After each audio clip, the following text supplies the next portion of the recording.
referencia al derecho y lo que veníamos contando, ineludiblemente el tema aparece. Probablemente sea intentar definir la justicia sea algo bastante difícil y problemático, puede resultar mejor o suele resultar mejor como método para investigar alguna cuestión problemática, lo negativo, lo inverso de aquello que uno pretende explicitar.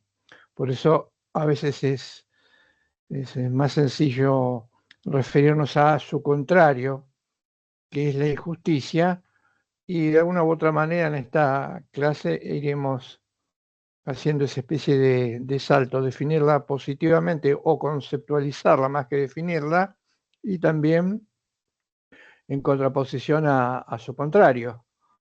No hay tema, o este es un tema que desborda completamente las referencias sobre el derecho, que es donde se suele estudiar habitualmente, pero no hay tema, no hay cuestión que pueda pasar desapercibida cuando lo que está en juego es la justicia. Término que estamos usamos permanentemente, constantemente, en todos los ámbitos y en todos los niveles. La mayoría de los casos, el uso de este concepto en forma de manera desafortunada, pero no hay cuestión que no sea atravesado, no hay problema o problemática que no esté atravesada por esta noción. Consideramos por eso que sea tal vez el punto más interesante o la cuestión más interesante a tratar en el derecho. Lo que siempre se planteó y yo pude percibir es que el tema justicia estaba confinado a algunas cuestiones muy puntuales, por ejemplo, en una currícula o en un programa de la materia en diversos lugares, y revisando todas las materias, uno puede percibir, no con cierta sorpresa, lo hice, pero no, por supuesto no de manera exhaustiva ni agotarlo, que el texto o la cuestión está tratada, trabajada en puntitos muy separados entre sí y a veces como un punto específico perdido en una currícula con muchas cuestiones. Por ejemplo, una cosa que me llamó mucho, siempre me llamó la atención, tanto cuando la estudié como con posterioridad, era la referencia que en materias como por ejemplo derechos reales, e incluso algunas veces como contrato, la cuestión de la justicia es muy puntual y reducida a suponer que uno toma contacto con lo justo y lo injusto en este mundo y en la situación, en el caso del derecho, cuando compra o vende en alguna oportunidad algún objeto o, por ejemplo, una casa. Siempre pensé, ¿cómo la justicia no puede quedar reducida a verla en algún momento en función de que podría aparecer cuando uno compra o cuando uno vende un inmueble y de manera muy acotada? Es pobrísima, es ultra reductiva una noción de justicia que aparezca en esta situación puntual. Por ejemplo, si uno se piensa como alguien que no puede, como quien no es una situación, por supuesto, inédita, no puede durante toda su vida alcanzar a comprar una casa, entonces la justicia no estuvo presente en mi realidad. Lo que ocurre es como con otros fenómenos que se disuelven o que se presentan casi sin conexión con el derecho y muy puntualmente, ahora lo vamos a ver que esto se ve reflejado en los griegos, por ejemplo, muy ceñida a una cuestión de simplemente de entregar, dar o devolver algún objeto material. La justicia siempre se empobreció con esta idea, pasaron siglos, y además esta idea de que solamente es un momento en que uno entrega o devuelve algo, parecería que queda reducido a eso, y que incluso hasta casi ni se le presta o no les prestamos atención, y que después, por supuesto, con ese avance de la modernidad que dejó muy pocas cosas en pie en el mundo de la cultura, entre ellas una ofensiva formidable en casi todos los pensadores a los valores, descalificándola, considerándola como, perdón.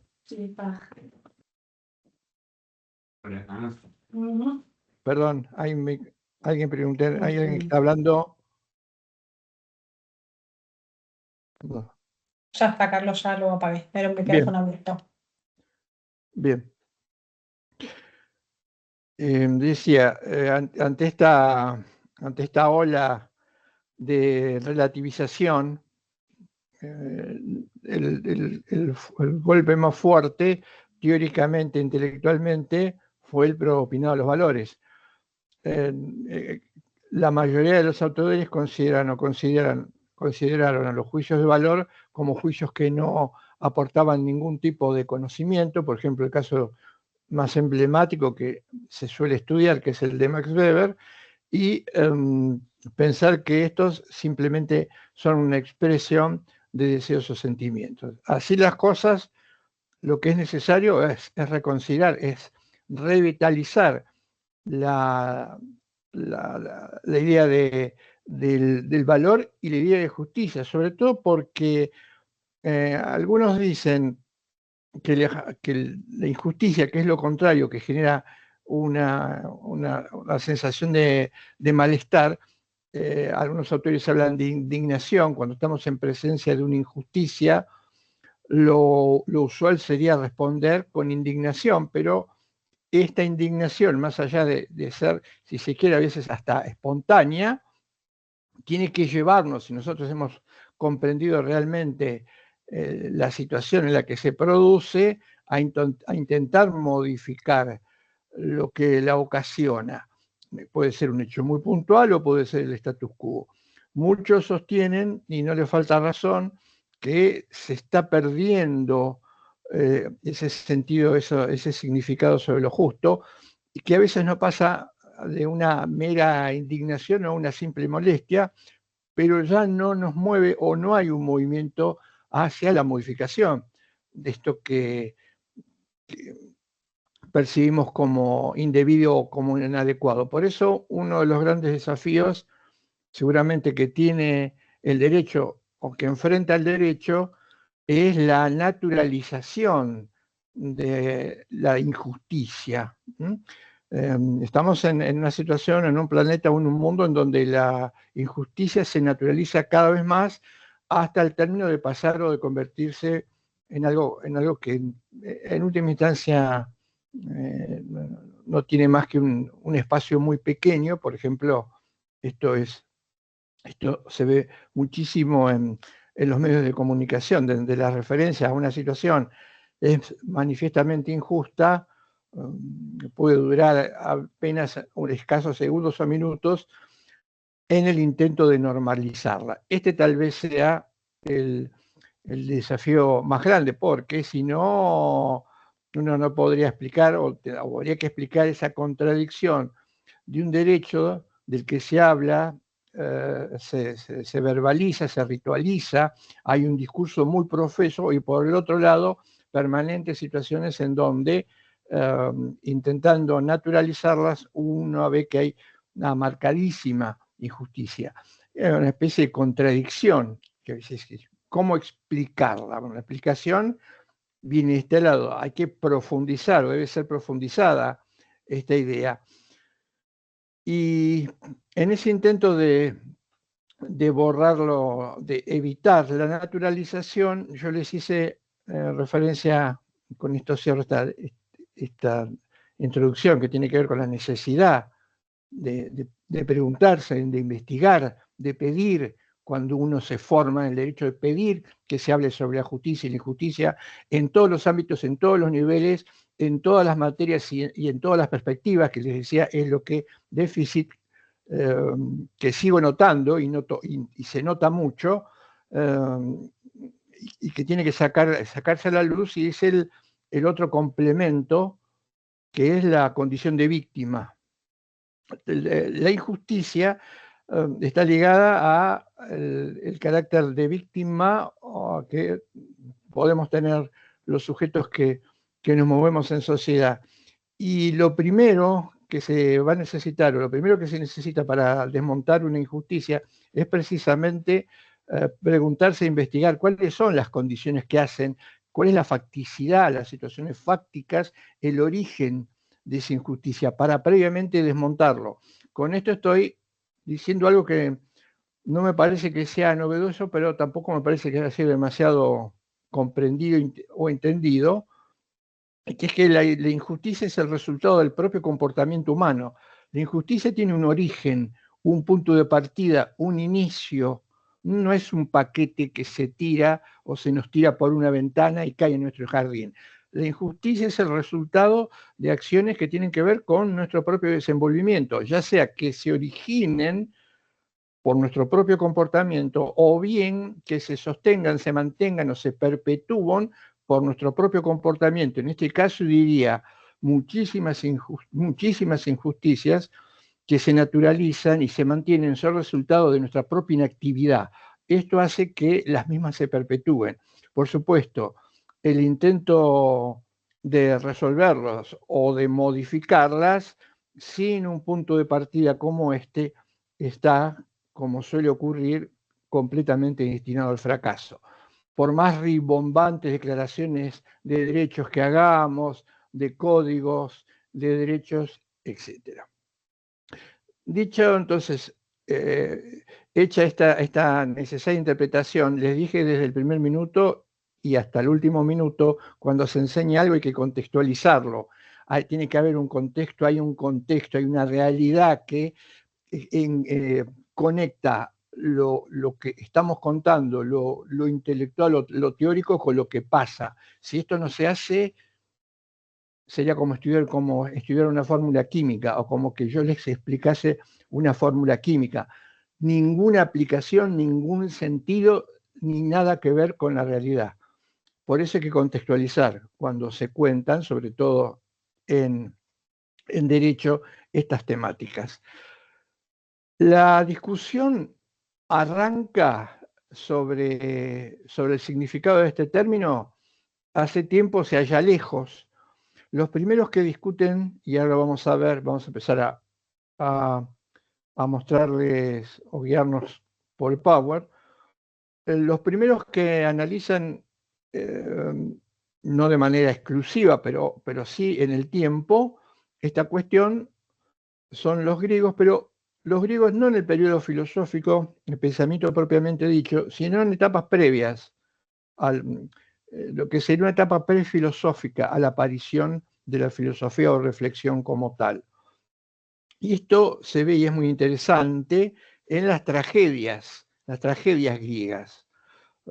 Por eso haremos alguna referencia en el transcurso de la clase a una tragedia griega donde se ve muy bien el conflicto entre el poder y la justicia, que es Antígona, es la tragedia griega Antígona, escrita por Sófocles, y después vamos a ver ya el periodo propiamente filosófico, que es con la obra de Platón, Sócrates y Platón. En Platón, el análisis de la justicia va a estar ligado a la explicación que nosotros vamos a hacer de una manera muy breve de un clásico que es La República, uno de los diálogos de Platón. Y en ese son 10 libros. Es un texto cuya estructura implica 10 libros. En esos 10 libros se tratan diferentes temáticas que tienen que ver con la filosofía, con la política, con el derecho. En el primer libro, que se llama el libro primero, y tiene subido parte de un análisis muy exhaustivo que hace Héctor Negri de este tema.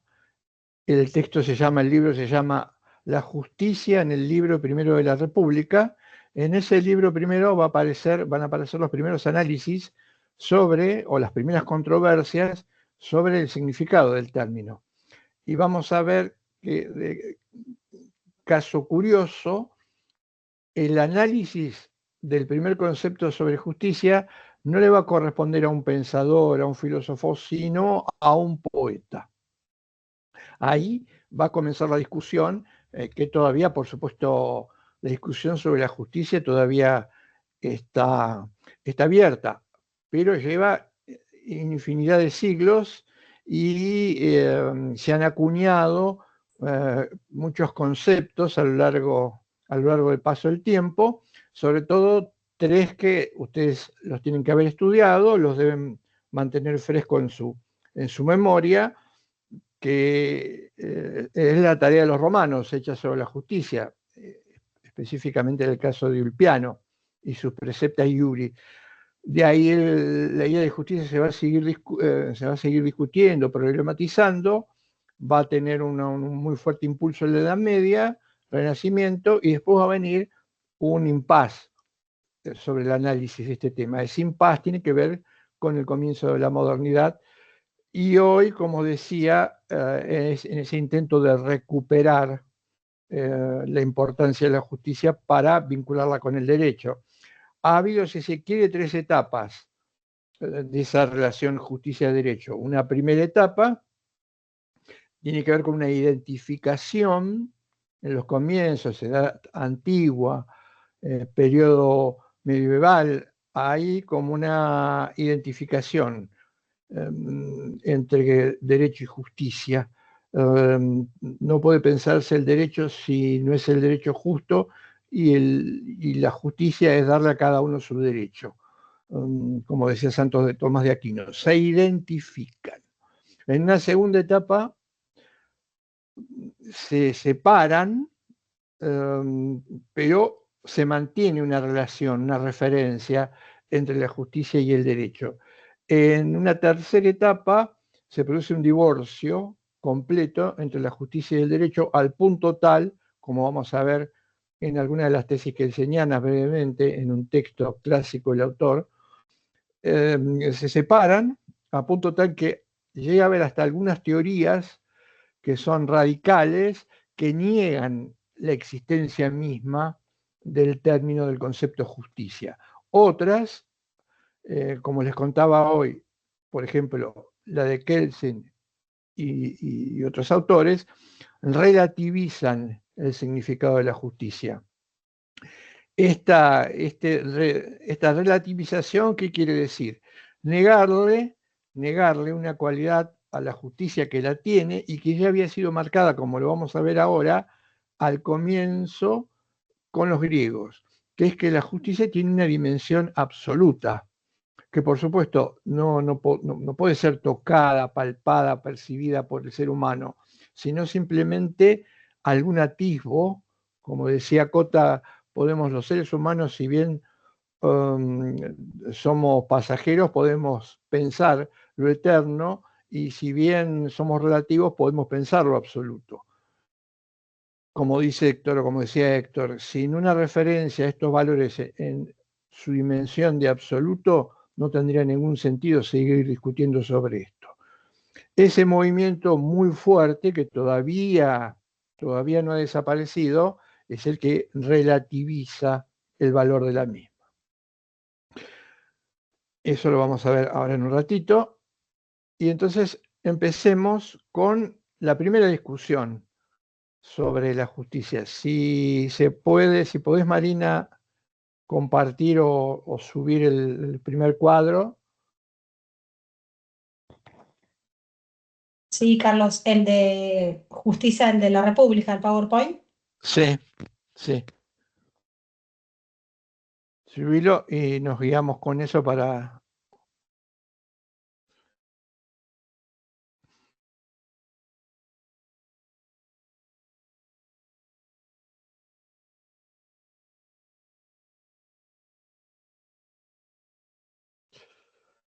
Bien, acá tenemos este Power, no sé si lo han visto o si lo están viendo por primera vez.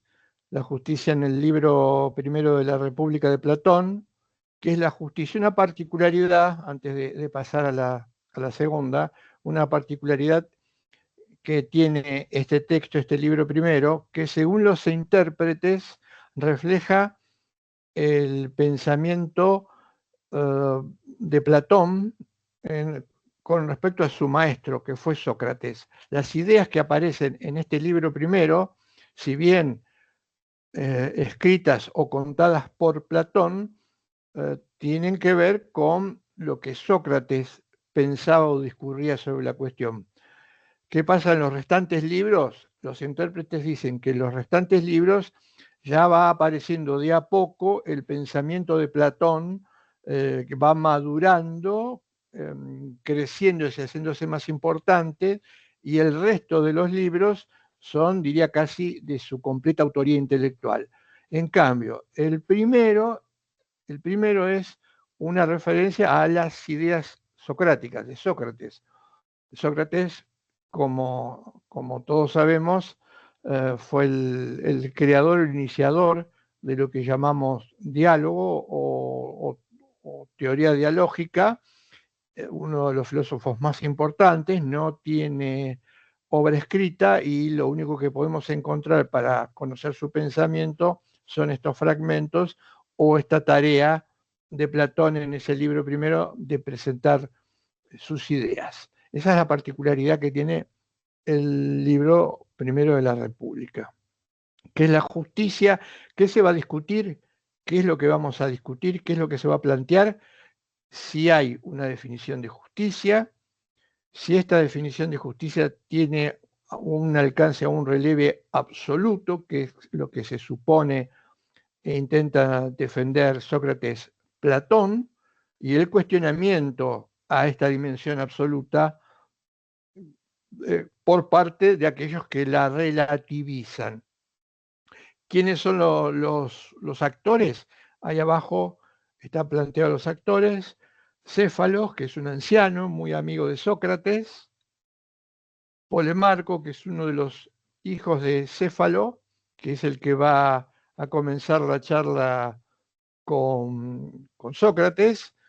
El autor, el pensador Sócrates, y el cuarto, el último, es un personaje interesantísimo, incluso en algunas traducciones al libro primero de la República se le denomina Trasímaco, porque es interesante, no solamente históricamente y culturalmente, en la discusión Trasímaco, porque Trasímaco representa uno de los, diría, es el fiel reflejo de una condición, de un talante presente en los seres humanos y en el último siglo, que es lo de los sofistas. Los sofistas fueron una corriente de pensamiento que arranca también con el periodo filosófico en Grecia, pero que vamos a ver enseguida, tenían una particularidad. Hago un adelanto para que se pueda entender mejor y después cuando volvamos lo analizamos con un poquito más de detalle. Una primera diferencia, por eso digo que hoy tiene toda una actualidad esto, es que los sofistas no buscaban la verdad, sino lo que buscaban simplemente era vencer a su adversario en la discusión. Eran muy proclives al conflicto, a la anatematización del otro, la descalificación, tenían una retórica bastante importante, pero la clave está en que no buscaban la verdad, al contrario, lo que intentaban era la disolución de la verdad, disolver la verdad. Y en ese conflicto, o por ese intento de disolver la verdad, van a chocar con Sócrates. Por eso Trasímaco es un personaje muy interesante y tiene que ver con gran parte del talante actual, el sofista. Estamos llenos de sofistas, lamentablemente, incluso lamentablemente dirigiendo lo político. Después vamos a dar un poco más de precisión sobre esta característica de este griego que se enfrenta con Sócrates. Pasamos entonces, si querés, Marina, hacemos un pase. Ahora va a presentar la cuestión medular, la segunda placa presenta la cuestión medular del texto. No se ve el texto, ¿no? ¿Ustedes lo ven? Por ahora no veo, Se ve todo azul, qué raro. A ver. fíjate si pasás la otra. Ah, bueno. Ahora sí.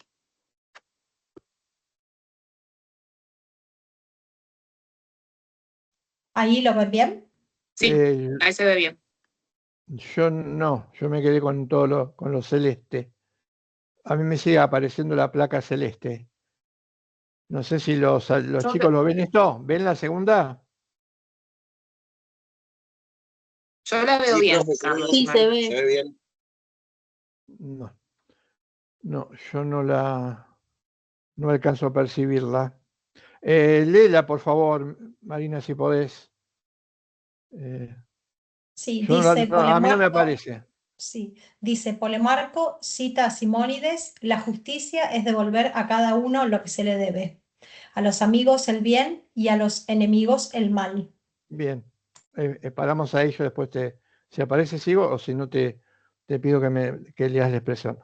¿Cómo empieza, ¿Cómo empieza el diálogo? Se encuentra Encéfalo, anciano, con Sócrates, caminando por Grecia, Atenas, la polis, por la plaza pública, y están discutiendo de varias cuestiones sobre la vejez. Céfalo es un hombre ya de una larga edad, y Sócrates le pregunta, quiere saber cómo se siente, cuál es el estado, si le parece que se aprovecha más la vida ya cuando están en sus últimas instancias, si ha sido un hombre justo. Entonces estoy discutiendo sobre esto, sobre la felicidad, eh, y se plantea la cuestión sobre la justicia. Entonces, Céfalo le dice, por el momento no puedo entrar en esta disquisición, tengo ritos y actividades que celebrar, le pide disculpas a Sócrates y se retira. Ya entra en escena Polemarco.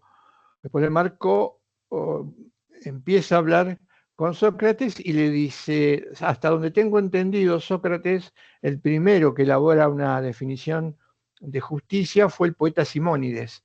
Entonces, Sócrates le dice, no sabía que era un poeta el primero que había hecho una referencia sobre la justicia. ¿Y qué dice Simónides? Entonces, Polemarco va a dar la definición. Prestemos atención a esto porque es uno de los problemas que siempre se le ha endilgado a la justicia, incluso en el texto mismo, que son definiciones o conceptos que quedan abiertos porque falta una referencia final al significado de lo que se define como tal. Fíjense, según Simónides, la justicia es devolver o dar al otro lo que le corresponde. Y ya acá hay un primer interrogante. ¿Qué es lo que le debemos dar o devolver al otro o lo que le corresponde? ¿Qué es? Dice, comentando el texto, Héctor, en el trabajo, el libro primero, La justicia en el libro primero de la República, que lo que estamos buscando, que lo que se está buscando, se va a buscar, es un criterio. ¿Un criterio para qué? Dice, una expresión plástica, dice, un criterio que pueble de significados a esa definición, que en principio, literalmente, y esto es cierto, esto es una de las críticas que se le ha hecho recurrentemente, por ejemplo, a una definición como justicia, que es vacía, no tiene significado. Entonces, lo que se va a buscar es un criterio, como dice Héctor, que pueble de significados esa definición. Sócrates le dice a Polemarco, le muestra el problema, dice, con esto no avanzamos demasiado para saber el significado de la misma. A lo cual le pregunta, ¿qué te parece que puede haber pensado? Le dice Sócrates a Polemarco, ¿qué te parece que puede haber querido decir Simónides al dejar esta definición que parece incompleta.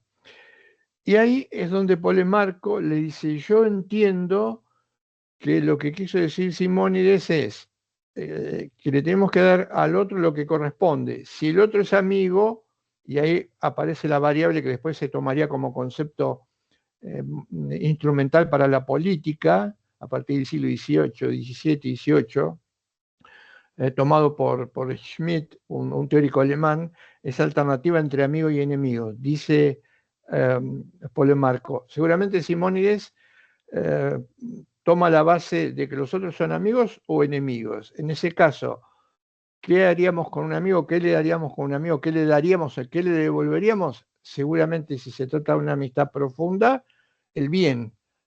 Hacerles, darle o devolverle lo que me da a partir de su amistad con bien. En cambio, los enemigos lo que van a intentar hacer es generarme un mal.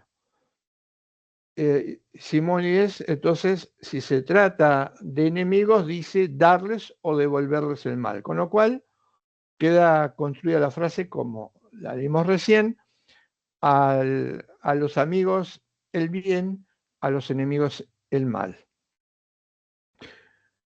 Cuando termina de contestarle, Sócrates empieza su argumentación y empieza con algo que va a ser propio de todos los diálogos socráticos. La pregunta, la repregunta, intentar hacerle ver que lo que el interlocutor dice tal vez está errado, hasta que éste modifica su punto de vista y entonces retrocede sobre lo definido y lo modifica o lo anula. Toda la tarea de Sócrates en el diálogo, en los diálogos, es esa: discutir, argumentar y contraargumentar. ¿Por qué? Porque lo que él hace, lo que él intenta es buscar la verdad. Pequeño dato anecdótico histórico. Sócrates, cuando se le pregunta en algún momento cuál es su métier, él dice, yo tengo un métier similar al que tenía mi madre. Mi madre era partera. Así como mi madre ayudaba a las personas a venir o a ingresar en el mundo, yo lo que intento hacer es ayudar a las personas a descubrir la verdad. Acuérdense, por supuesto, que él dice que de alguna manera tienen en lo más profundo. Acuérdense de la teoría de los dos mundos, ¿no? El mundo de las ideas y el mundo real.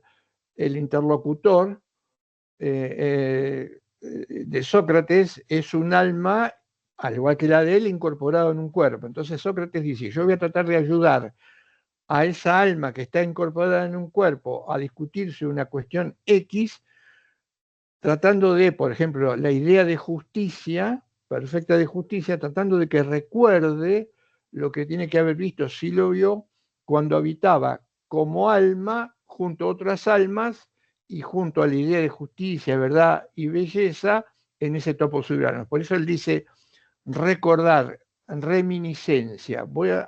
Tengo que ayudar al otro a recordar, a ingresar, que vuelva a la verdad. Por eso hay un diálogo muy interesante, otro de los diálogos que es Critón, es muy interesante porque desafiado por sus discípulos y por otros griegos, les dicen, un esclavo no puede tener ningún tipo de conocimiento, un esclavo es como un bruto, el esclavo es simplemente alguien que cuya utilidad es dar la vida por el amo.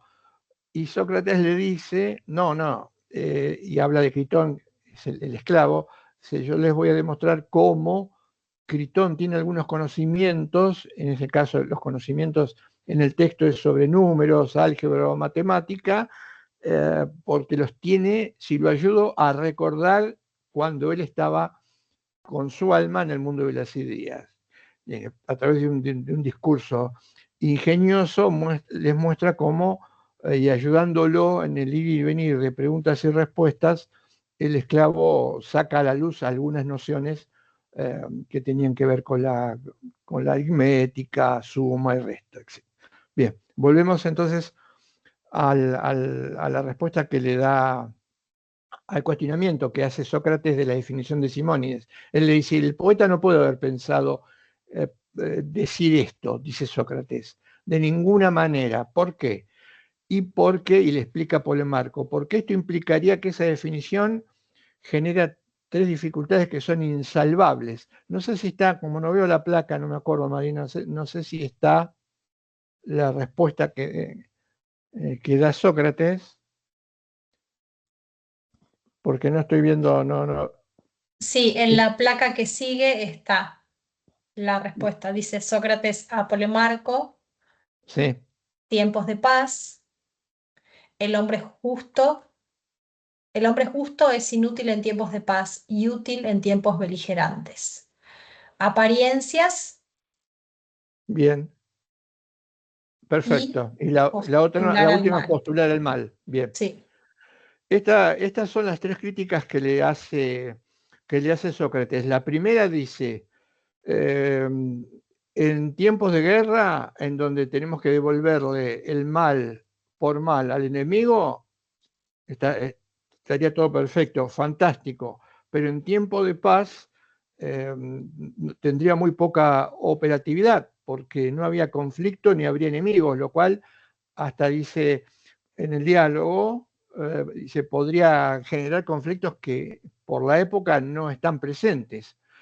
El segundo es el de las apariencias. Acá el argumento es bastante interesante porque parecería que pinta cierto pericia psicológica por parte de Sócrates, porque él dice, en los hechos concretos muchas veces solemos confundir, equivocarnos por la apariencia, atribuyéndole, por eso parece un psicólogo muy fino y muy actual, ese,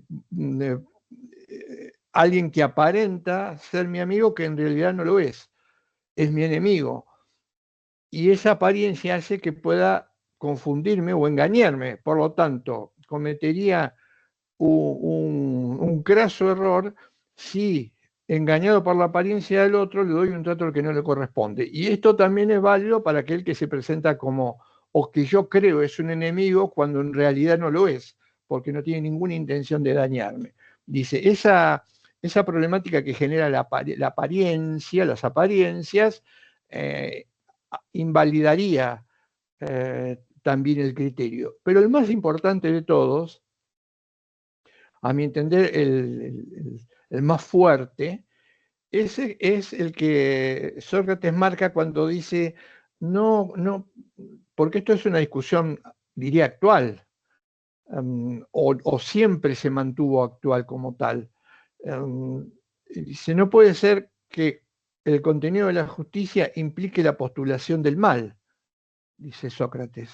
De ninguna manera cabe pensar que un elemento de la justicia implique la postulación de un mal sobre otro. Es una cuestión eh, importantísima, delicada, que marca ciertos errores en nuestra historia como género humano y que intuitivamente, pienso ustedes, ya podrían estar ubicando en relación a que acá está hablando el tema del castigo.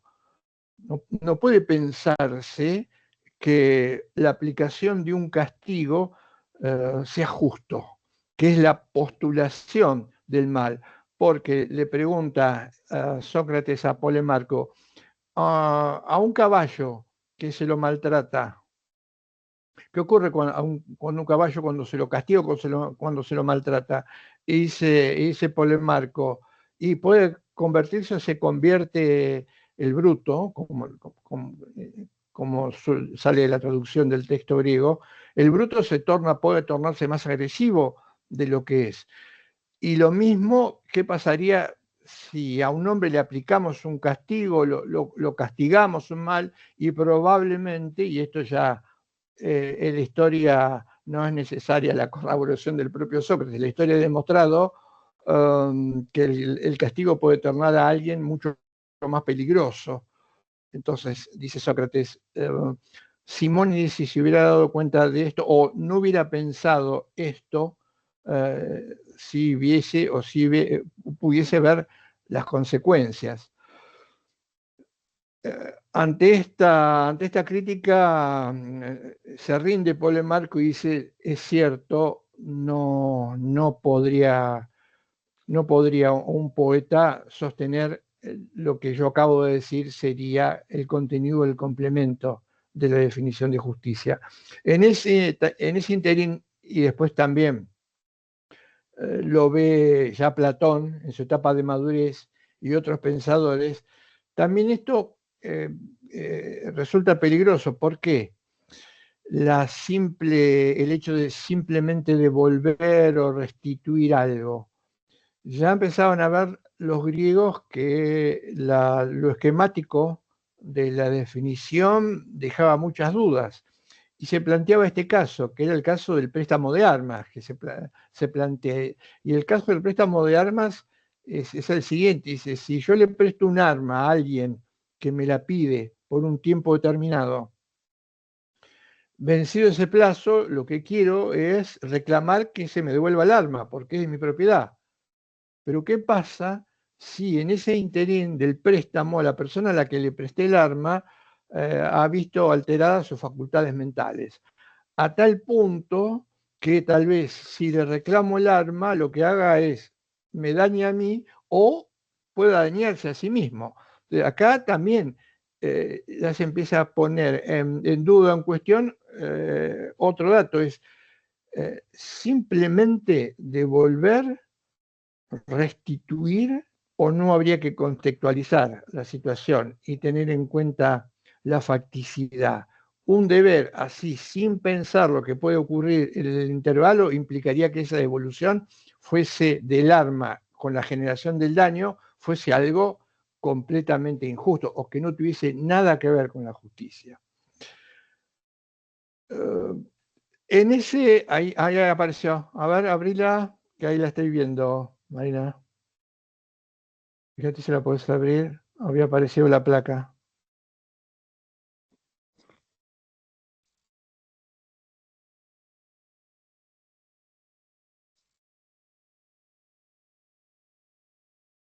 No, ahora no la veo. No.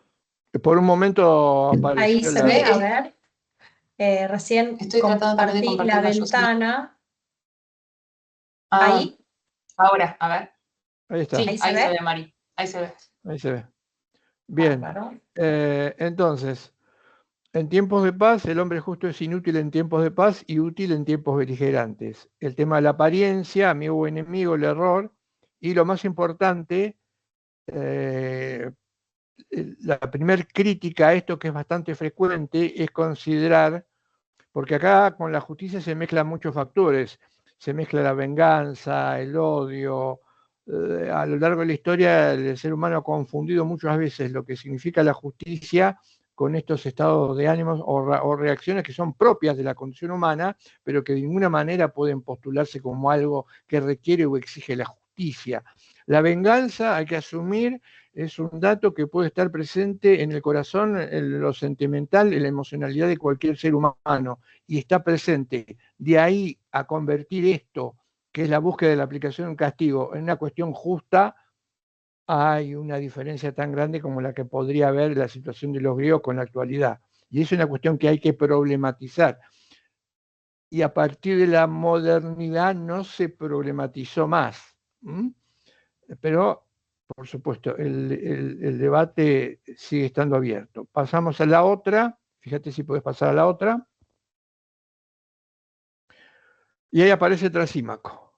Llegamos ya entonces a la parte final del diálogo y aparece el interlocutor más importante, el sofista.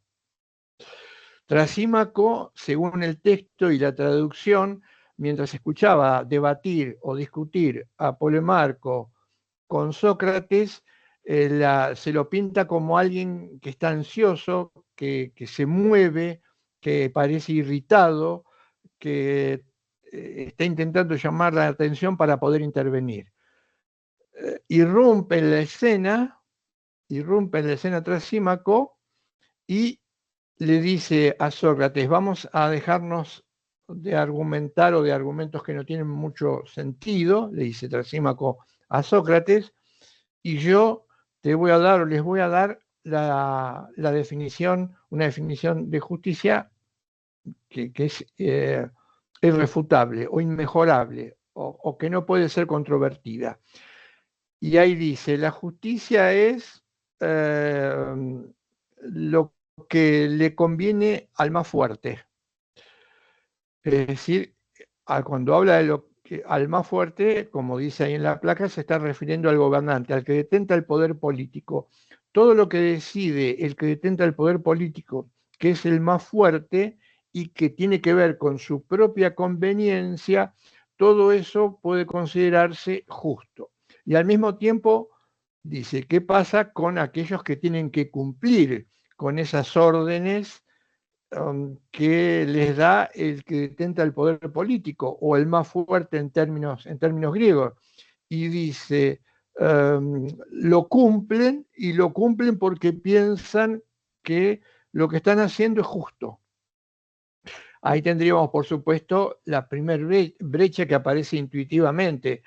No podrían estar equivocados, no podrían estar confundidos o no cumplirían algo que probablemente, tratándose en esa época del que detenta el poder político, en épocas de tiranías o de tiranos, sea en términos actuales irracional, porque quien detenta el poder político tiene que establecer mandatos que hagan o busquen el bien común de todos y no exclusivamente el propio de un sector. Esta cuestión, como ven ustedes, es sempiterna. Existe y ha existido a lo largo de los siglos. Entonces, lo que le conviene al más fuerte, dice Trasímaco, eso es lo justo. Y ahí va a empezar una discusión que la tenemos que esquematizar, interesante y bastante larga, porque Sócrates le dice, el gobernante tiene una función. Por eso dice el error del gobernante. El gobernante tiene una función. ¿Cuál es la función del gobernante? Es llevar a buen puerto hacia objetivos, hacia fines por todos compartidos, al crecimiento y al desarrollo de todos los que son dirigidos por él. Entonces, si lo justo es tener que cumplir aquello que simplemente le conviene al que detenta el poder político, dice Sócrates, acá se estaría equivocando. Esto no hace la función de un gobernante, ¿no? Parecería que resuenan hoy las palabras de Sócrates. Está equivocado, no es una función del gobernante gobernar en provecho propio o de unos pocos o de sus amigos. Tiene que gobernar para todos.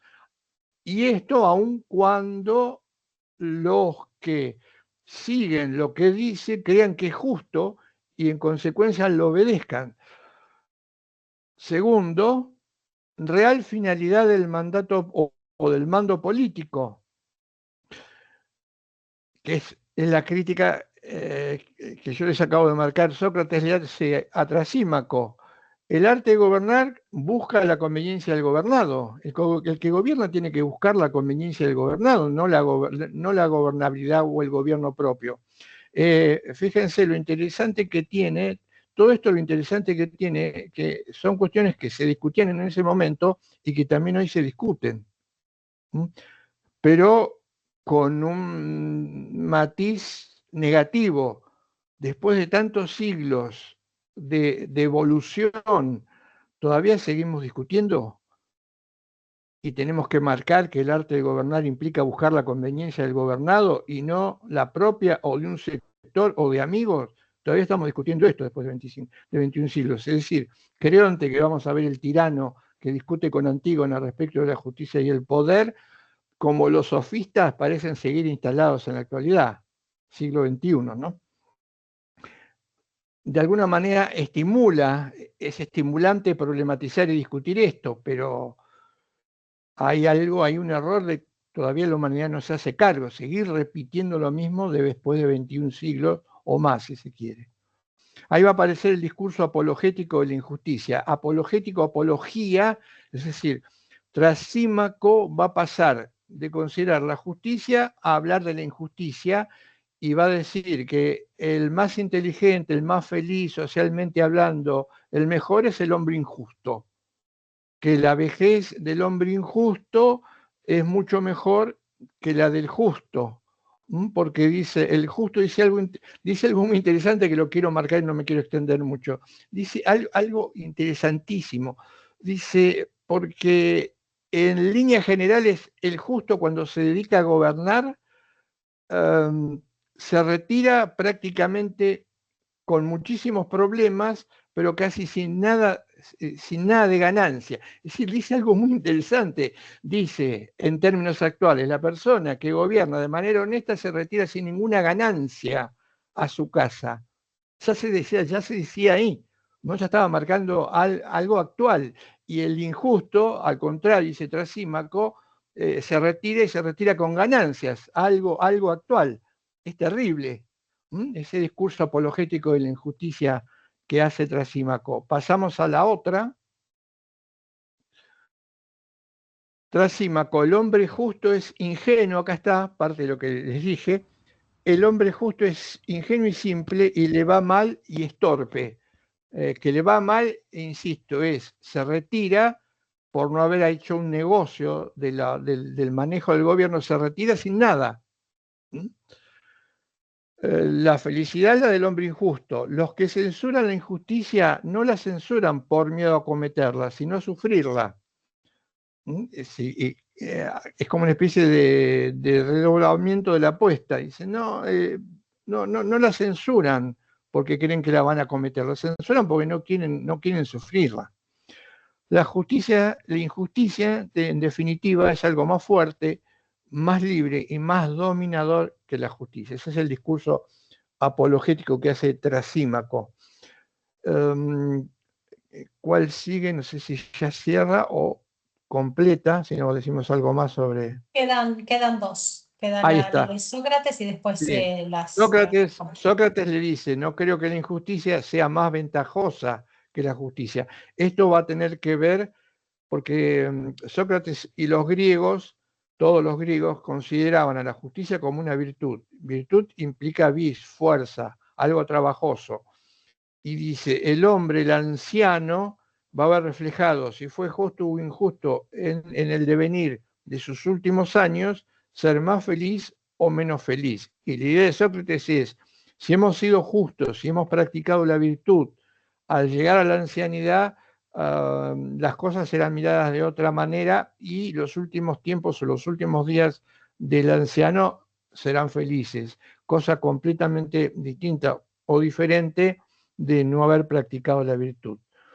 Habla del arte de gobernar, le vuelve a decir a Trasímaco que eso implica desconocer el arte de gobernar y pone el ejemplo del buen pastor. Dice que en última instancia el buen pastor, cuida a sus ovejas y todo lo que hace, en la analogía, es para el bienestar de las ovejas. Por eso dice el ejemplo del buen pastor sería o podría ser análogo al del buen gobernante. El justo es sabio y bueno.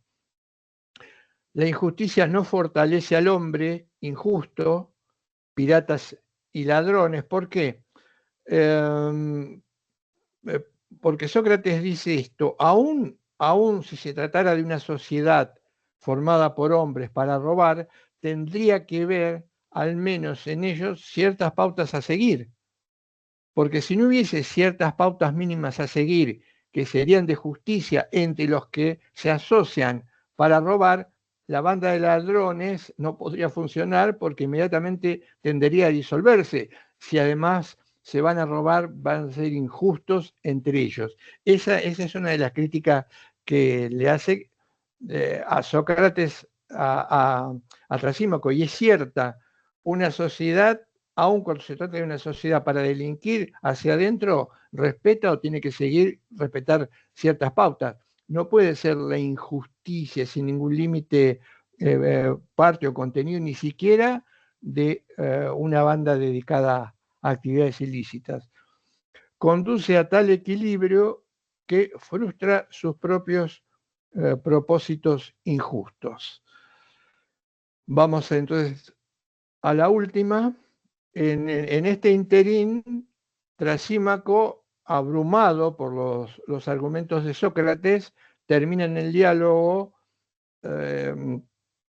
concediéndole la razón a Sócrates, modificando completamente su punto de vista y retirándose, dice en el relato, en la descripción, con la cabeza agacha de esa reunión. Decíamos que los datos del sofista eran que no buscaban la verdad, disolverla, buscaban vencer, se ve en el ejemplo, en el texto, cómo intentan vencer con argumentos que no necesariamente son verdaderos o correctos.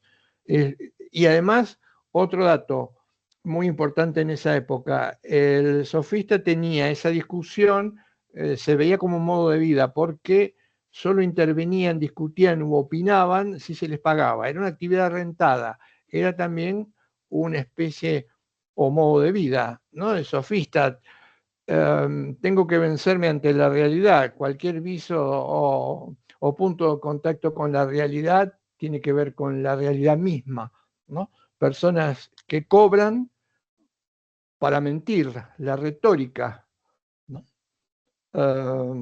El objetivo es simplemente engañar al otro. Y, dicho sea de paso, al engañarlo reciben una contraprestación en dinero.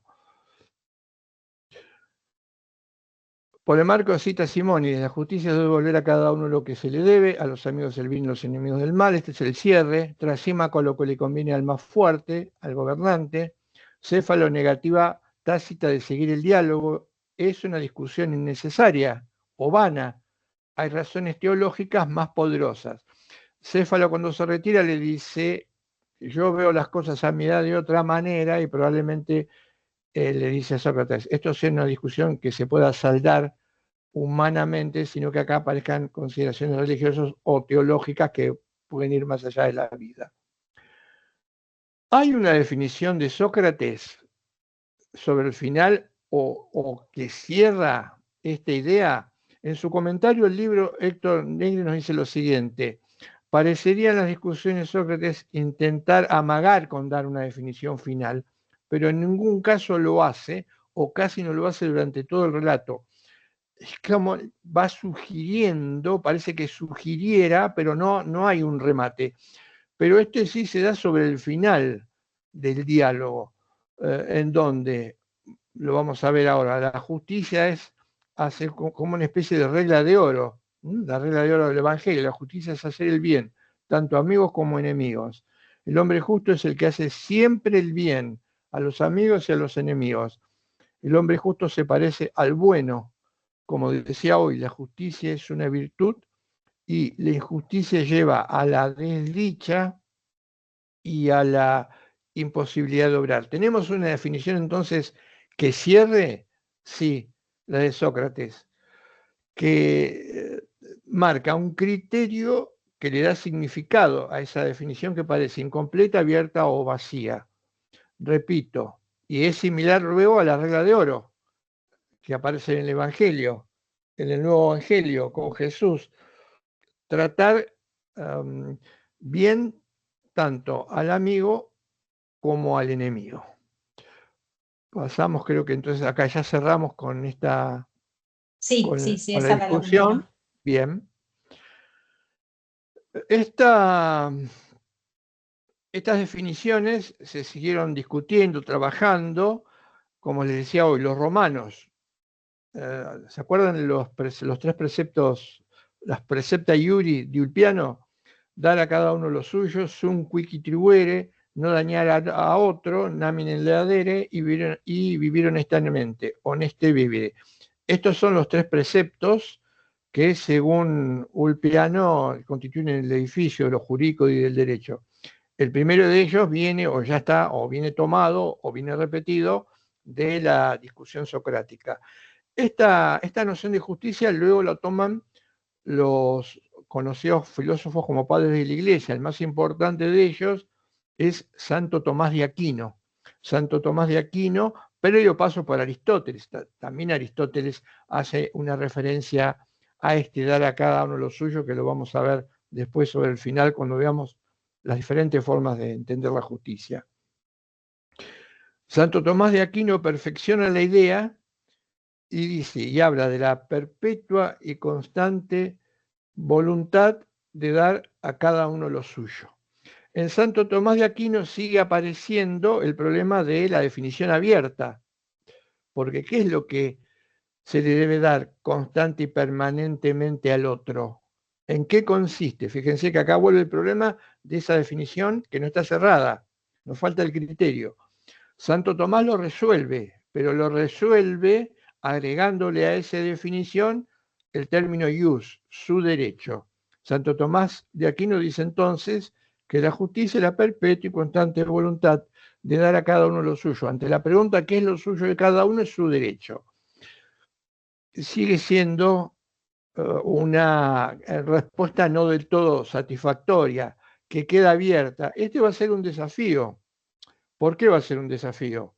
Porque ahora lo vamos a ver, ya lo vamos a ver en Kelsen. La primera crítica que hace Kelsen es no solo que es abierta, sino que una definición que tenga que buscar referencia para ser entendida a elementos externos ya es insuficiente por sí misma.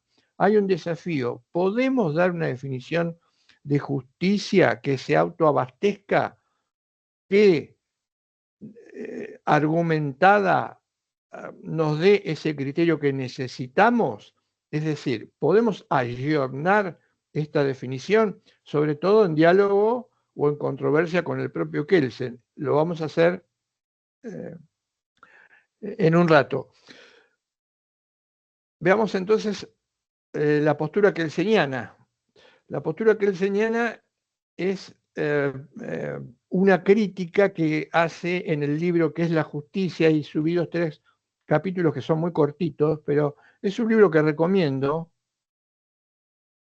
para los que se interesan por el mundo del derecho. ¿Por qué? Por varios motivos. Pero el primer motivo es una postura muy fuerte, es una postura cuestionada, criticada, diría hasta que ha perdido gran parte de su fuerza. ¿Pero por qué?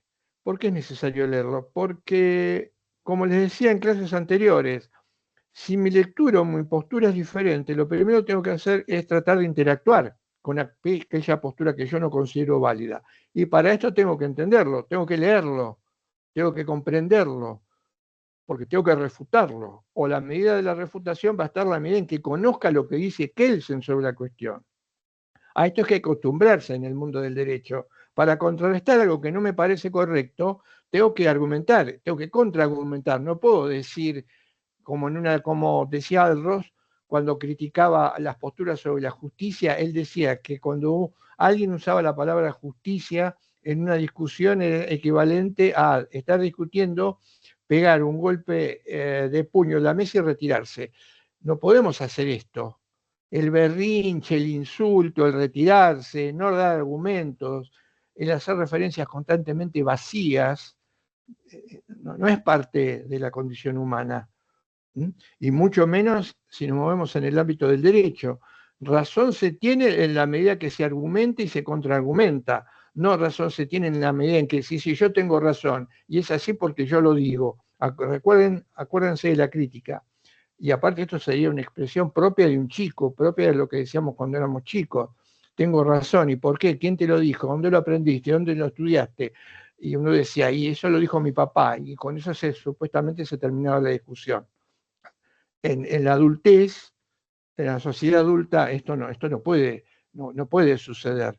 No puede pensarse que una discusión, una argumentación termina con un insulto, yéndose, retirándose. Hay que dar argumentos.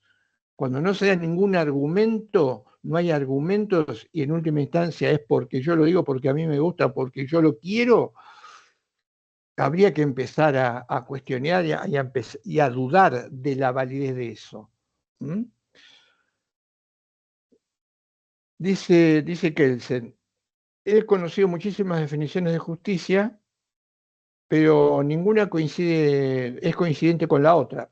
Tiene razón, pero no tiene nada de extraordinario. La lectura sobre la justicia, sobre tantos otros temas a lo largo de la historia, es diferente. Es cierto, hay diferentes, Pero ese no es un dato que vaya en contra del concepto de justicia. Al contrario, podría ser un dato que acredite la importancia del término, porque la discusión, como dije hoy, los contraargumentos permiten perfilar mejor una definición, permiten salir del error. Sin embargo, lo que hace Kelsen es toma un camino equivocado. En base a esta afirmación que es correcta, él llega a la conclusión más fuerte y más importante de su lectura, que es, esto me demuestra que los seres humanos no se pueden poner de acuerdo, no se han puesto de acuerdo ni se pondrán nunca sobre un concepto de justicia absoluto. ¿Por qué? Porque racionalmente, dice él, esto ya lo comenté en algún momento, la racionalidad humana no permite discutir sobre estas cuestiones que tienen que ver con la cuestión de los valores. Él aboga por una justicia relativa. Él dice, el ser humano tiene como una especie de defecto, que es intentar convertir todo lo que es relativo en absoluto. Y por eso, dice él, busca desesperadamente definiciones absolutas. Y dice él, por eso se equivoca. Y la diferencia de opiniones estaría, no lo dice de esta manera, pero lo estaría diciendo, me da la razón. Y esto porque, por algo muy simple, dice él, que hay que asumir. Nuestra racionalidad es imperfecta, es limitada, es instrumental y no nos permite discutir sobre esto. Y si lo hacemos, dice él, y este es el otro dato fuerte de estas lecturas que se llaman o se llamaron en filosofía ética teorías emotivistas o emocionalistas, en definitiva, dice Kelsen, cuando hablamos de justicia lo que estamos queriendo decir es transmitir una emoción, una opinión, una sensación. Y como opinión, sentimiento o emoción o sensación es privativa de cada uno, es relativa a cada uno. Fíjense, acá está, cuando se leen estos autores modernos, inmediatamente se descubre la esencia de lo moderno hasta la médula, la manera hasta como lo dice. Él dice, cierra el libro diciendo, lamentablemente no le puedo dar una respuesta al lector, que probablemente dice que él se buscaba en las páginas de este libro una definición absoluta de la justicia. Y dice, no se la puedo dar porque como hombre de ciencia, este es el otro dato importante, importantísimo, como hombre de ciencia tengo que claudicar en la búsqueda de una definición objetiva o absoluta. Y solo puedo decir honestamente algo, ¿qué es la justicia? Esto es fuerte en el texto, ¿qué es la justicia para mí? Es decir, una confesión total de relativismo. Solo puedo decir qué es la justicia para mí, porque, entre otras cosas, él dice, en la vida, en la realidad, de lo que se trata es de intereses y de conflictos de intereses. Y es un error suponer que una sociedad que tiene intereses y conflictos precisamente por estos intereses, que son diferentes en cada uno que los componen, pueda resolverse con justicia. El conflicto de intereses se puede resolver, dice Kelsen, de dos maneras. O tomamos una y desechamos la otra, o intentamos hacer una componenda o una mezcla de estos intereses. Lo que dice, en la práctica puede resultar prácticamente, valga la redundancia, imposible de realizar.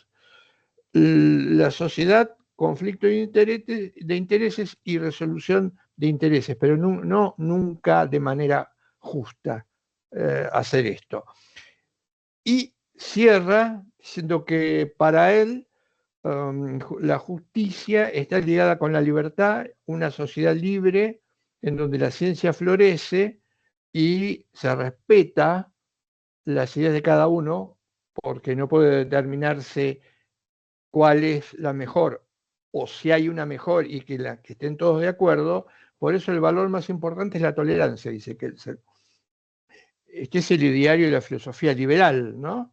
Un poco el ideario de la filosofía liberal, la tolerancia. Por lo tanto, libertad, felicidad, desarrollo, ciencia y tolerancia para Kelsen irían de la mano.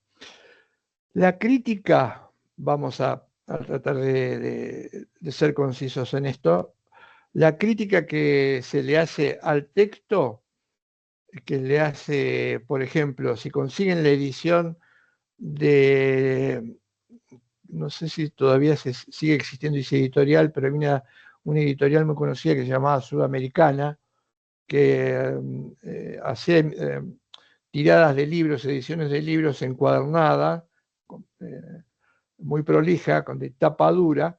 Hay una edición en donde hay un estudio introductorio a la temática, al libro de Kelsen, que es la justicia, por parte de un filósofo español, Jesús Ballesteros. Es imperdible, si consiguen esa edición, altamente recomendable.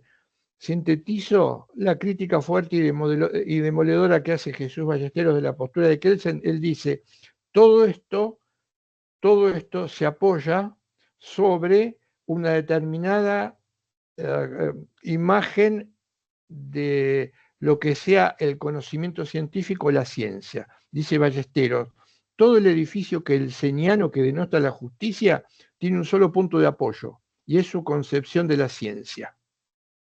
Hoy sabemos que la concepción de la ciencia, que tuvo tanta fuerza, que explotó en la modernidad,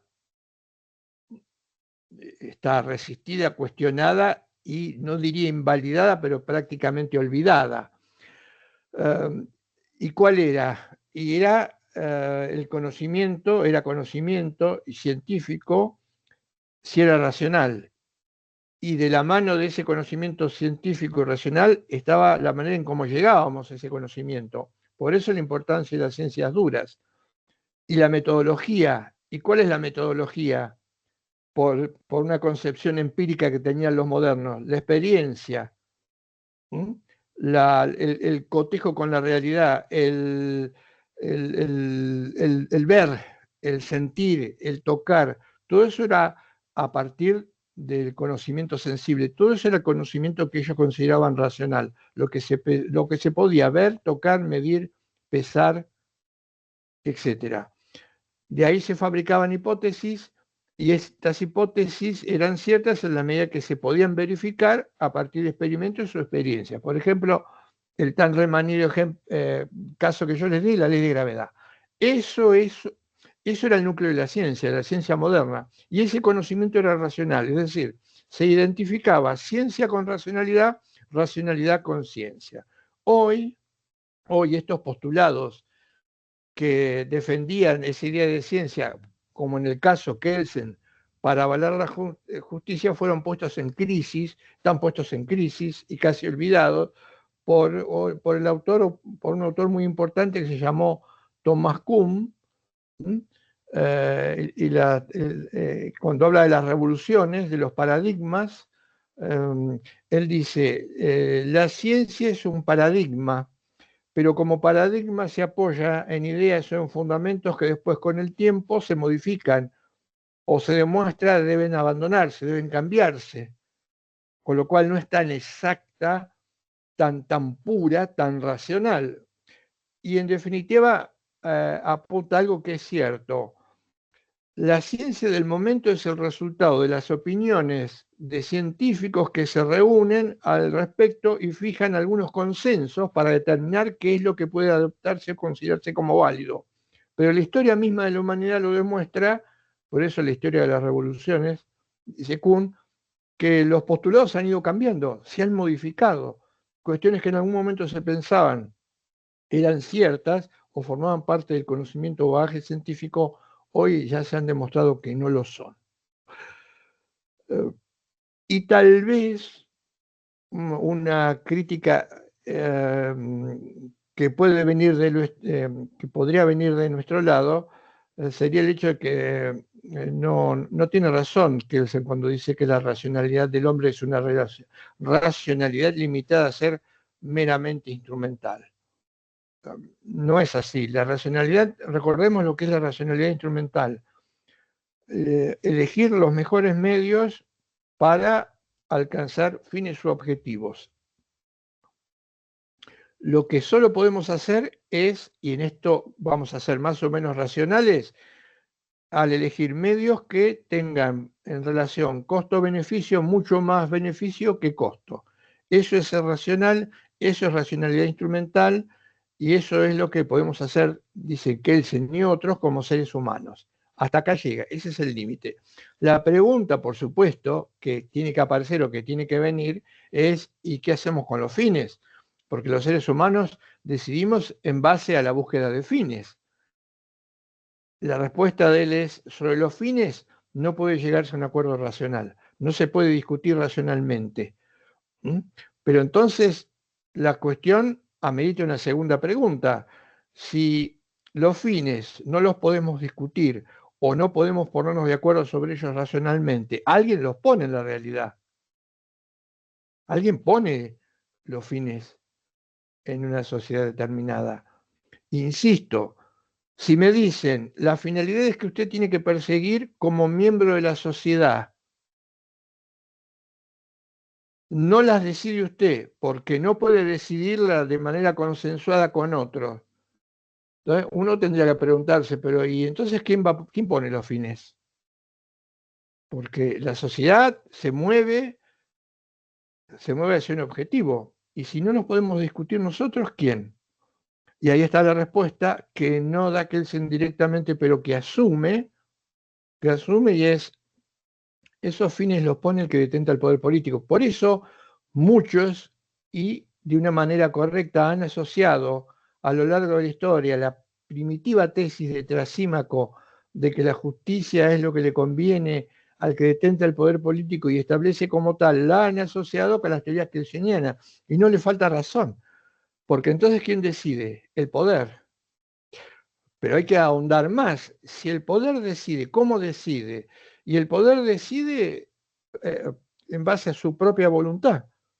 Por eso él dice, dentro de su lectura errónea, es coherente. Por eso Kelsen dice, la norma es la manifestación de voluntad.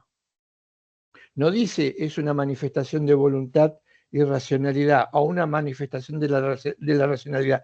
Dice la manifestación de la voluntad. Y no hay nada más subjetivo que la voluntad de cada uno. Y no hay nada que pueda ser más arbitrario que mi propia voluntad, si no está controlada por la razón. Por eso dice, la norma jurídica es la expresión, la manifestación de la voluntad tendiendo a inducir un comportamiento en el otro. Poder total. No es derecho. Poder total, no hay derecho acá. La voluntad ¿de quién? La voluntad del que detenta el poder político. Y no hay nada más cercano a la voluntad, separado por 1 milímetro, que la irracionalidad o que el arbitrio.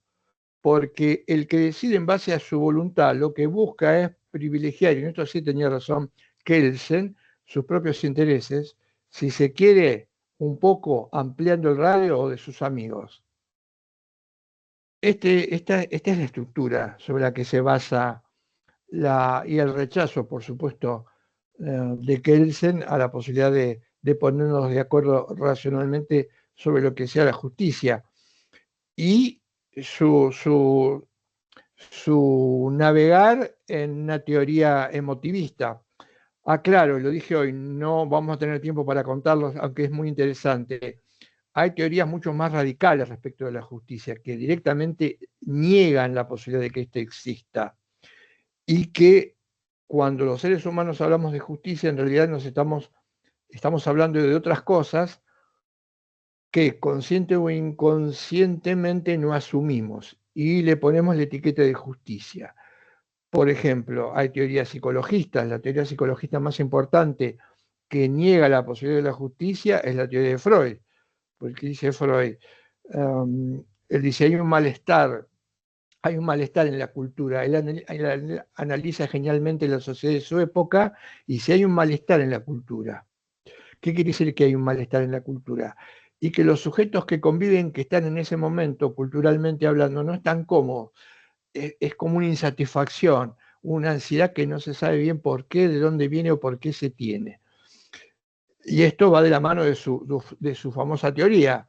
Dice, hay tendencias o hay instintos o hay pulsiones básicas que tiene el ser humano. Uno es esa tendencia a la supervivencia, el instinto de supervivencia, y el otro es el instinto, la pulsión sexual. Pero la complejidad del sujeto hace que si se dejara librado ese instinto de supervivencia o esa pulsión sexual al propio sujeto, probablemente la destrucción del género humano hubiese sido la realidad a vivir o la posibilidad de que esto se dé. Y esto no ocurrió. ¿Por qué no ocurrió? Dice que porque el ser humano lo que hizo fue canalizar esa energía de instinto de supervivencia y libre sexual por otro camino. Se llama la sublimación. Dice la sublimación de los instintos. Dice, el ser humano sublima esos instintos y como resultado, dice Freud en su teoría, esa sublimación instintiva, ¿a dónde sale? Y sale a expresiones del hombre que se catalogan como cultura. Toda esa acumulación instintiva que podría haber explotado de manera dañosa, sale bajo la forma de cultura, arte, poesía, educación, pensamiento, se sublima. Pero dice él, y vuelve y cierra el argumento, el malestar no va a desaparecer. ¿Por qué? Y no desaparece porque ha canalizado algo de una manera diferente. Es como limitar, como frenar, es como reprimir. Por eso en psicología es fundamental la cuestión de la represión. Reprimimos, sí, pero el reprimir tiene un costo.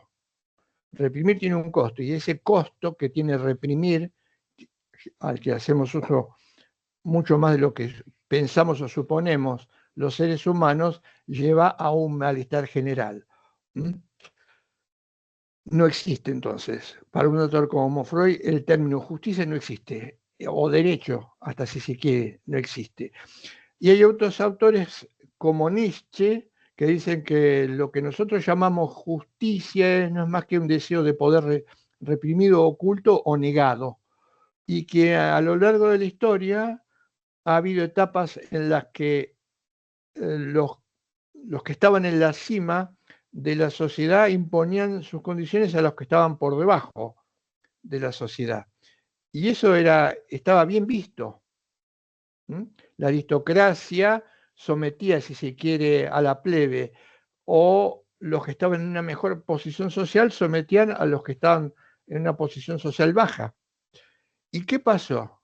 Dice Nietzsche. Hubo un movimiento en la historia en donde los que estaban abajo, pisados, pisoteados, o en el subsuelo, convirtieron ese deseo de escapar de esa situación en una virtud. Entonces, esa posición que era completamente desventajosa empezó a verse como algo bueno, como algo correcto. Hubo una transmutación de los valores. Por lo tanto, el poder del que dominaba se empezó a ver como algo negativo. Y la persona que era explotada, en vez de verse como algo adecuado, correcto, o que no merecía ningún reproche ético, se lo empezó a ver como algo necesario. Hay que rescatar al oprimido. Dice, por eso una transmutación de los valores, dice, que no es más que cultural y que se ha dado a lo largo de la historia. Por eso la justicia no es otra cosa que esta modificación que lleva por detrás el deseo de tener o de tentar poder. Hay otras teorías también, esto se llaman teorías nihilistas, niegan la posibilidad de justicia, pero brevemente y en acompañamiento de lo que llamamos posturas relativistas, me parece interesante. Las teorías radicales no han desaparecido, todavía forman parte de la intelectualidad de algunos sectores, pero lo que está mucho más difundido como semblante cultural de la época es el relativismo. No hay ningún lugar a dudas que está casi, hasta diría, a flor de piel la lectura relativista. Dejamos entonces... otro dato interesante, porque no me quiero olvidarlo, que es el siguiente. Yo hoy hablé de la regla de oro. ¿Qué es la regla de oro? La regla de oro aparece en el Nuevo Testamento, y es Jesús el que implanta y se llama regla de oro porque sería la regla que debería guiar todos nuestros comportamientos, y es parecido a la definición de justicia socrática. Es decir, tratar al otro como quisiéramos que nos trate, o tratar al otro y en todas las circunstancias de buena manera o bien. Toma fíjense qué curioso, Kelsen toma esta regla de oro y él la invierte. ¿Cómo invertiría un moderno, o a partir de la modernidad, con todo lo que vimos cuando analizamos las antropologías, cómo invertiría la regla cómo invertiría la regla de oro? ¿Cómo nos daríamos cuenta que es un moderno? Fíjense lo que dice Kelsen. Dice, no, lo que hay que adoptar como regla de conducta es tratar al otro como el otro me trate a mí.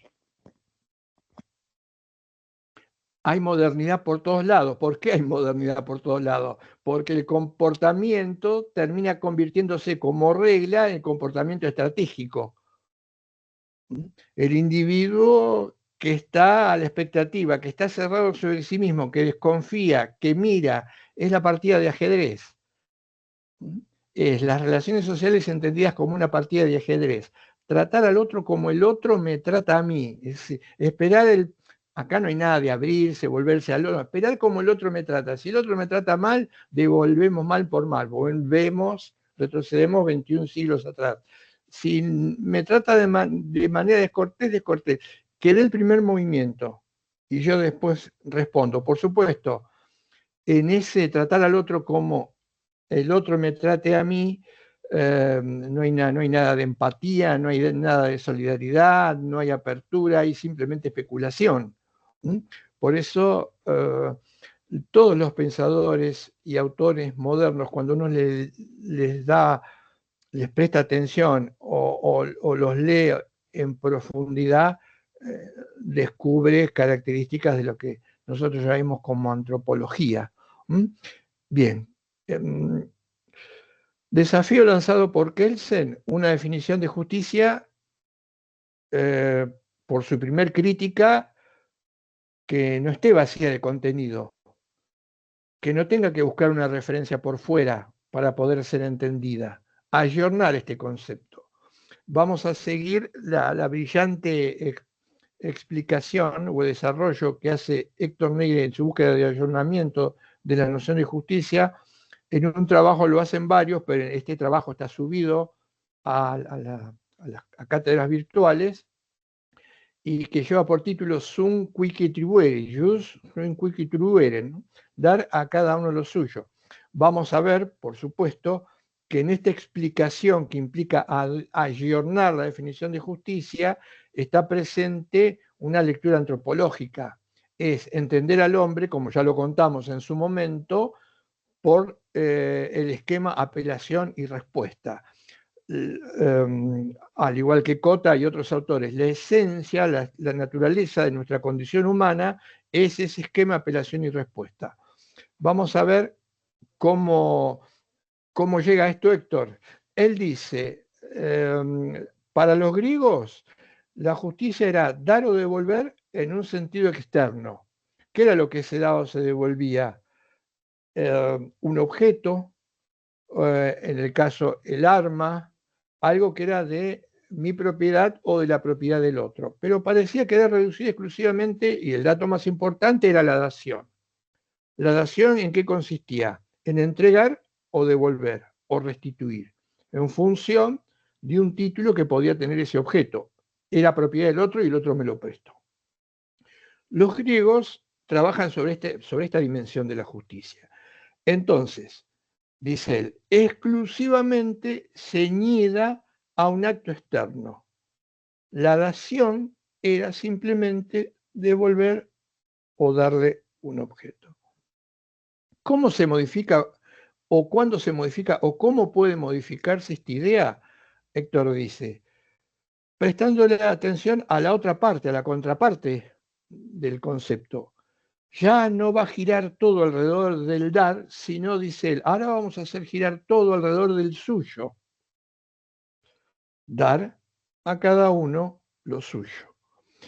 Y este suyo implica varias cosas. La importancia puesta en el suyo y en el dar implica varias cosas. Primero, dice él, o entre otras, que hay algo que no es mío, pero sí que es de otro. Que este dar a cada uno lo suyo y la importancia del suyo implica que no se trata de dos partes que están puestas la una frente a la otra de manera estática, como por ejemplo en los griegos, devuelvo o doy algo, simplemente paso o transmito una lapicera. No, no. Hay algo más importante, hay algo que es del otro y que explica esa relación, que es un comienzo de encuentro. Dice, las personas, una frente a otra, están en un principio de diálogo, apelación y respuesta. Lo importante es el suyo. ¿Y en qué consiste ese suyo que está presente en esa definición? Y él dice, su propia constitución personal. ¿Qué es lo que es del otro? Y yo podría darle la propia constitución como persona. ¿Por qué? Lo vimos cuando vimos Persona, no vamos a volver a contar todo esto, pero con mi respuesta se genera un encuentro, un diálogo, y con mi respuesta y la respuesta del otro, y el ida y vuelta y el encuentro, aparece lo que llamábamos proceso de personalización. Solo me hago persona, me convierto en persona en la medida en que trato y soy tratado como corresponde. Ese reconocimiento recíproco implica que yo le doy al otro y el otro me da a mí algo que el otro tiene y es de él, y que esto es recíproco, siempre lo dijimos muchas veces, y algo que el otro me da a mí y que yo necesito. Y es entonces ya no un dar, sino un tratar como persona. ¿De qué manera? Cuando lo promuevo, cuando lo afirmo, cuando lo reconozco, cuando hago todo esto en presencia de otro, se da ese esquema de apelación y respuesta. Lo afirmo, lo promuevo, lo reconozco. No es simplemente darle una latita y que me devuelvan una latita, y que porque el otro es propietario de la latita, porque yo soy propietario de una latita. Eso está en la superficie. Eso es algo completamente externo. Eso es algo que merece ser ayornado. No puede, como les decía hoy al comienzo, no puede ser la justicia o aparecer la justicia en mi vida exclusivamente cuando en algún momento compro o vendo algo. Y después de ahí parece que la justicia estuviera instalada en otro planeta. La justicia es una cuestión concreta del devenir, del día a día, del encuentro con el otro. ¿Y qué me apela? Exige una respuesta, un comportamiento por parte mía. Y la inversa. Entonces ya el dar hay que reemplazarlo por el tratar. Y el tratar, ¿qué implica? Y reconocerlo como un suyo de sí, no como un mío de mí. Principio para evitar la cosificación, que es la situación contraria a la justicia. Tratarlo como un suyo de sí. Y la manera en cómo lo trato como un suyo de sí, repito, es reconociéndolo, promoviéndolo. Pero este reconocimiento y esta promoción no se quedan en una simple cuestión intersubjetiva. No es simplemente una cuestión intimista. La justicia arranca o empieza con este trato que luego se hace extensivo a todos los demás o como parte de ese tejido social que interactúa apelando y respondiendo. Entonces la justicia no es simplemente una cuestión privatista. Podríamos entonces dar una nueva definición, ayornarla sin salirnos del concepto mismo y entendiendo este concepto como parte de la estructura de la antropología del ser humano. Sí. ¿Y cómo quedaría ahora esa nueva conceptualización de la justicia? Y repetiríamos lo imperecedero, lo que no hay que modificar: perpetua y constante. Cuando hablamos de justicia perpetua y constante, significa que es algo que por eso es virtuoso, virtud, algo que hay que hacer constantemente, permanentemente, no hoy sí, mañana no, dentro de 10 minutos sí, ayer no tenía ganas, dentro de 5 días por ahí tengo ganas, no, es perpetuo y constante, es un esfuerzo permanente y constante, intenso.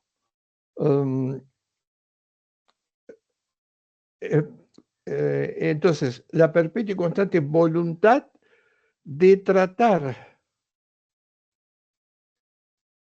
al otro como persona, en parte reducida, o de esta manera, como aparece en un trabajo de Negri, perpetua y constante voluntad de tornar o de hacer o de convertir cada acto de la vida de relación en un encuentro. Esta noción de justicia la recupero, perpetua y constante voluntad de hacer de cada acto de la vida de relación un encuentro. Acá tenemos entonces una definición de justicia ayornada, cuyo contenido surge de la propia definición, haciendo un exhaustivo análisis antropológico, y cuyo contenido no tenemos que ir a buscarlo a ningún otro lado. Lo encontramos en la propia condición y la propia estructura del ser humano. Pero entonces ya trasciende lo que se suele ver o entender como justicia, que es la simple dación o devolución de una lata o de una papa porque la compré, porque es mía o porque me la prestaron. Esa idea de justicia quedó perdida, anquilosada en el tiempo. Y hoy los tiempos requieren una nueva formulación o reformulación de esta noción. Sunt quici truere. Con esto, creemos, le hemos respondido a autores como Kelsen, que nos están diciendo no hay definición de justicia válida, sino que buscando elementos o contenidos por fuera de la misma. No lo hemos hecho por fuera de la misma, lo hemos hecho teniendo en cuenta nuestra condición humana, que además es el resultado de toda la argumentación a lo largo del curso y de las clases, que es nuestra condición dialogal.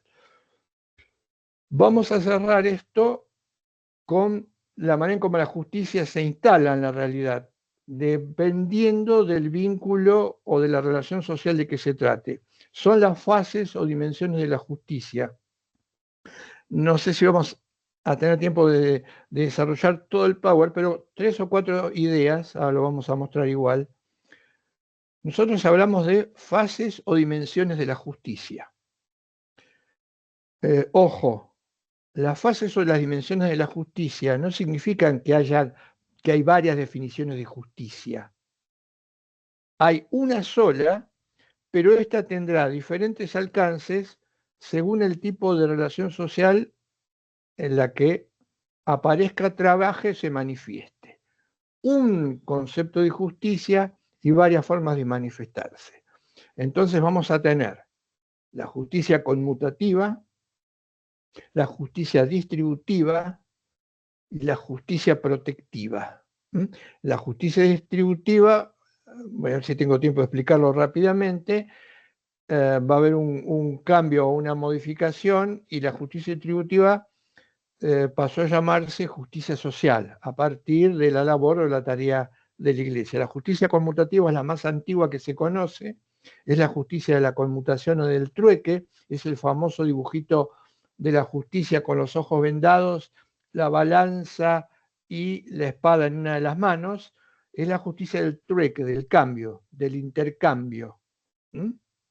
Aristóteles decía, su clásica noción de justicia, que un cambio era justo cuando lo que salía de mi patrimonio era reemplazado de manera equivalente por aquello que ingresaba en mi propio patrimonio. Esta noción de justicia durante muchos siglos estuvo atado a la idea de igualdad. Un cambio es justo cuando es igual. Pero en algún momento la idea de igualdad colapsó. El cambio no es justo porque es igual. Y además hay situaciones en donde la igualdad en un ámbito social es muy difícil establecer. ¿Por qué? Porque la igualdad es una abstracción. Ustedes saben que la La igualdad es un abstracto, es un constructo, no es una realidad. No existe la igualdad como realidad, es un constructo. ¿Y por qué se construyó la noción de igualdad? Precisamente para evitar que unas personas fuesen tratadas o las personas fuesen tratadas de diferente manera. Entonces, los seres humanos inventamos, generamos una abstracción en donde decimos todos somos iguales. Sabemos que no todos somos iguales porque la diversidad es nuestra esencia y además que porque la igualdad no resiste el análisis de la facticidad de cada uno de nosotros. No somos iguales porque nuestra facticidad es completamente diferente o muy diferente o diferente en algún punto. Estas nociones de igualdad aparecen en la modernidad. Y otro dato importante es, muta esa idea de que el cambio es justo porque es igual a lo que dice Héctor. Dice, cuando dos personas intercambian y ese intercambio es adecuado o correcto, antes de que por ser igual el cambio se están reconociendo, respetando como personas. Él dice, por debajo, hasta incluso pueden no verse y no conocerse. ¿Qué hay por debajo de eso? El trato respetuoso, el respeto, el reconocimiento recíproco. Entonces, ¿por qué es justo el cambio? ¿Porque es igual? Entre comillas, no. Porque lo que hay de abajo es un comportamiento respetuoso. En la definición que yo les daba de justicia, esto surge rápidamente.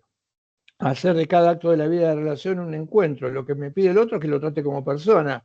Si yo hago alguna tropezando en el medio, cosifico. Entonces ya si cosifico, el cambio no puede ser el adecuado o el correcto.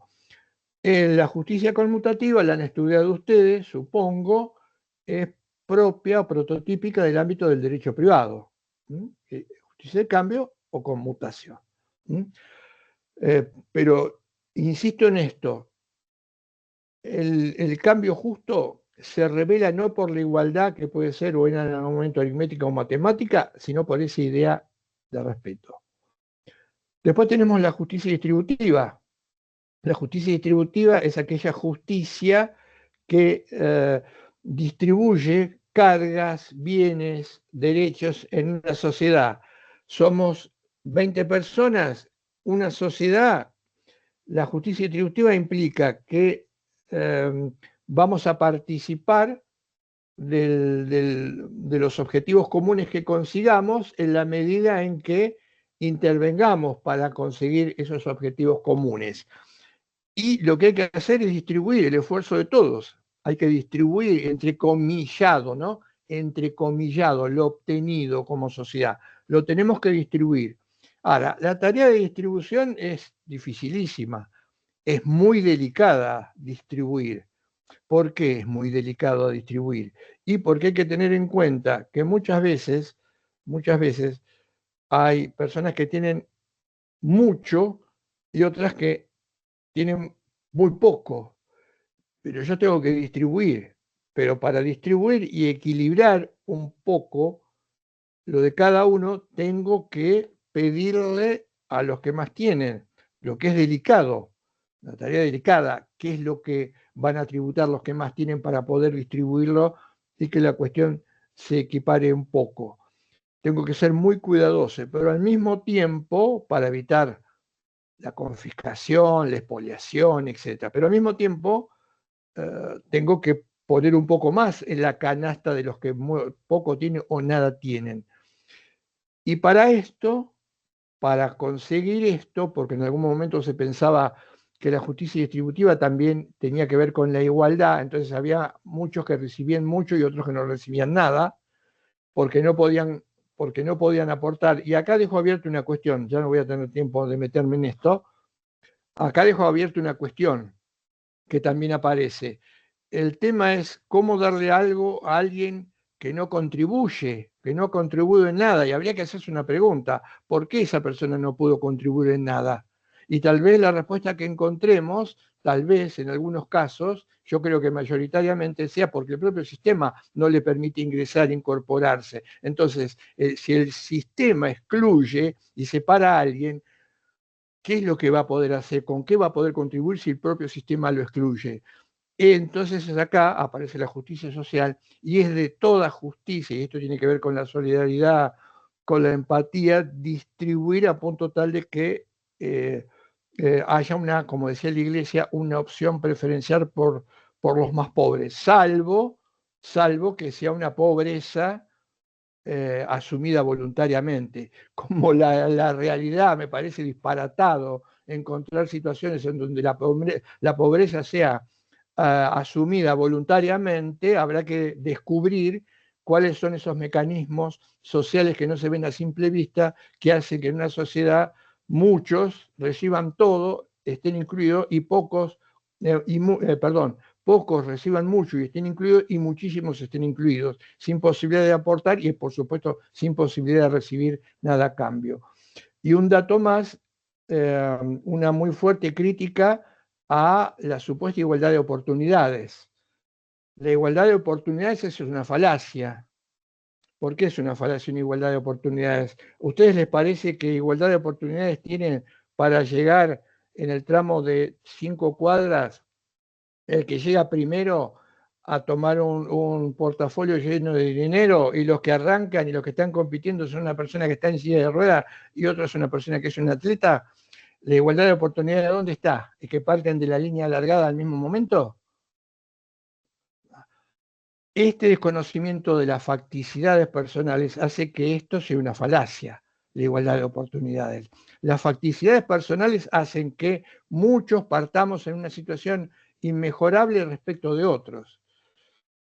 Esa falacia de la igualdad de oportunidades en el ejemplo del deportista y el que está en una silla de ruedas, me parece que no requiere mucho análisis. Esa igualdad de oportunidades no es tal, no existe como tal, y justifica otras situaciones u otras atrocidades sociales. Y por último, ya me queda poco tiempo, la última forma de justicia que conocemos es la justicia protectiva. ¿Qué es la justicia protectiva? El nombre lo indica, protege. ¿A quién protege? Protege a los sujetos, estás en una situación de gobierno, respecto a aquellos que detentan el poder político. La justicia protectiva se alza fundamentalmente, y es parte del derecho público, contra los excesos del poder. Todas las cláusulas constitucionales, todas las garantías constitucionales, todas las garantías en el ámbito laboral. Dicho sea de paso, este tema tiene una actualidad porque estamos a un paso de eliminar todas las garantías laborales. Ya hemos eliminado casi todas las garantías constitucionales, lo que torna a la situación riesgosa y peligrosísima, a pesar de que son hitos culturales, hitos en la historia de la humanidad, garantías para esa desprotección respecto del que detenta el poder político, una absoluta arbitrariedad sin coto, echa por tierra toda la justicia protectiva. Creo que la solución es en punto este es muy sencilla. Me parece que el problema, lo que pasa es que el problema es que se desconocen casi todas las garantías y la Constitución y laborales, y se pretende profundizar en este desconocimiento de garantías, tiene que ver con conocer la cuestión. Tenemos que concientizarnos que estamos siendo víctimas.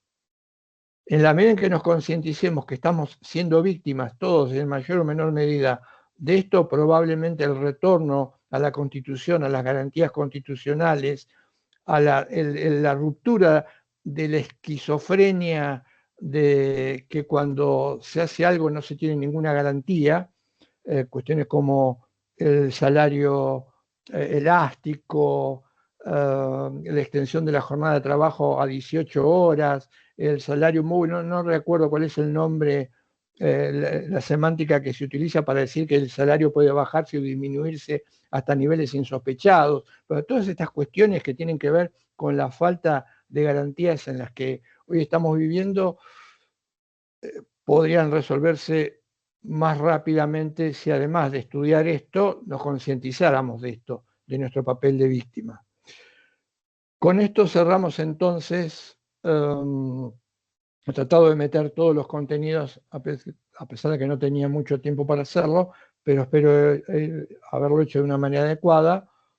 Cerramos el tema de la justicia, que espero siga abierto cada vez que incursionen en una rama diferente del derecho. Y si no, habrá que exigir en cada rama diferente del derecho en el que incursionen que se hable de justicia. No se puede dar un curso de cualquier naturaleza sin usar la palabra o meter la palabra justicia. Hay que exigir que aparezca. Cerramos. Esta es la última clase y estos son los contenidos para la última evaluación.